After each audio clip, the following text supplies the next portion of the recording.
Hey, what's going on? You know who it is. You know what it is. All right, you guys. Peep game. All right, man. So, um, wow. Um, talk about you can't make this ish up. All right. So it appears that Floyd Mayweather. Now, this is just reports, but a lot of reports are saying that Floyd Mayweather and Conor McGregor are very close to finalizing a deal to where they would have a rematch. I don't know the venue, the date, and all that kind of stuff, and what the weight class would be. But there, and would it be another professional fight for Floyd, or would it be an exhibition match?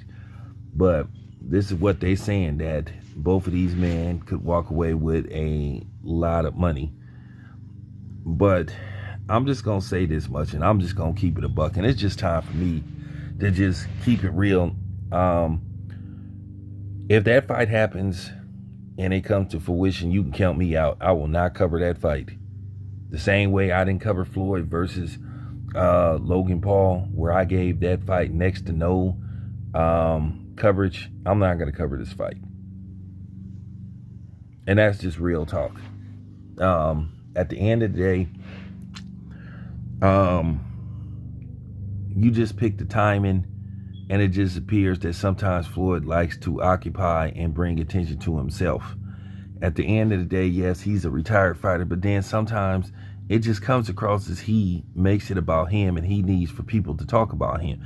Now, I saw basically Floyd doing an interview. I think it was Fight Hype, and Floyd was talking about people say this about him and say that about him, but at the end of the day, they still want to do interviews with him.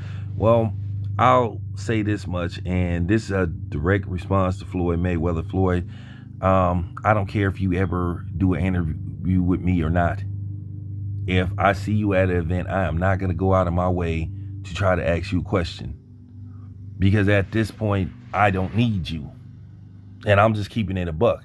And I'm gonna just say what a lot of people is afraid to say. Yeah, Floyd got a lot of pull. He got a lot of influence. Yeah, Floyd, if you're a media member, he can get you banned from events. He could call them and say, hey, don't credential this dude, don't. And at the end of the day, that's on Floyd. And that just further shows what a person he is, what kind of person he is. And it also shows what kind of person that Al Heyman is. At the end of the day, I stand by what I said, and I stand by what other people said about them when they were basically freezing out certain members of black media. I didn't went to PBC events where most of the media members are any color but black. They may let a sprinkle of them in there, but a lot of them may work for other outlets or be affiliated with other media outlets that may not be owned by people that are black. And I'm just calling it how I see it and how I've been seeing it. At the end of the day, I don't have a grudge against them, but at the same time, I have a right to speak my mind. And this is just real talk. At the end of the day, you'll sit up there and you'll ban a black reporter if they say one thing about you you don't like. But yet Steve Kim a while back was on Jason Whitlock's outlet blatantly talking about black people and black fighters, and then yucking it up with Jason Whitlock, the biggest coon on the face of the earth. Nobody ain't banned him. This dude blatantly said that he hoped any PBC fighter loses. He said whenever a PBC fighter loses a fight, it's a good day in boxing. But they ain't banned him. But if a brother say something they don't like, then all of a sudden they blacklisted him, ostracizing him.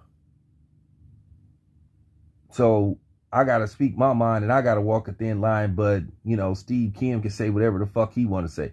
So at the end of the day, Floyd Mayweather, and I know you listen to these videos, and I know you pretend that you don't listen.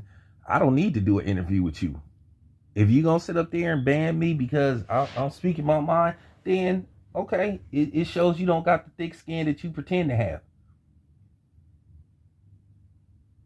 So I'm just keeping it 100. So at the end of the day, I won't be covering this fight. You know what I'm saying? Real talk. Count me out. I am not covering this fight. So, if and when it happens, you won't hear me talking about this on my channel. And I just got to say this, because like I told you, man, it's just a lot of fakeness on here, man. You know what I'm saying? I'm just keeping it a buck. So, I don't need to speak to Floyd Mayweather. I really don't. I don't need an interview with Floyd Mayweather. That's just real talk. Floyd gonna have to request an interview with me. And that's just real talk. And then I'll decide whether I want to talk to him or not. So like I said before, at the end of the day, why? What is the purpose of this? We saw that this is one of these things. It was a spectacle. We saw it one time because we was just curious. But nobody wants to see this again. You know, at the end of the day, Floyd should just take a real fight. There's some fighters out there that I think Floyd can even be that age, 40, 44, 45. You know, if Floyd want to continue to fight and be on pay-per-view and you know, bring attention to himself and want to stay in the media, just take on a real fighter. You know what I'm saying? And just leave it at that. But at the end of the day, Floyd is just a dude. He can't stay out of the media because he like for people to talk about him. So, you know, I'm giving him what he wants to a certain perspective, but then at the same time, I'm saying what he don't want me to say. Anyway, it's your boy Town Biz, man. I'm out.